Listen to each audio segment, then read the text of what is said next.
Welcome to the Learning Pines YouTube. We hope this video helps. You're starting inside Shopify Admin. Sign in and make sure you have owner or staff access. Once in, go directly to Online Store, then Pages, and create a new page titled Return Policy so you can publish content. While you build the page, collect essential policy details.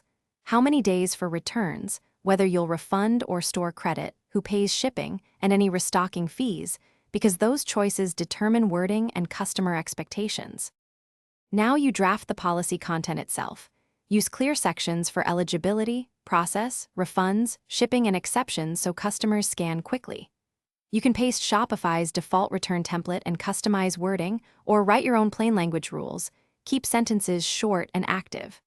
Once done, include concrete examples and timelines, for instance 30 days for returns, and list the contact email or phone for returns. Make sure to explain how refunds are. Finish by saving and publishing the return policy page.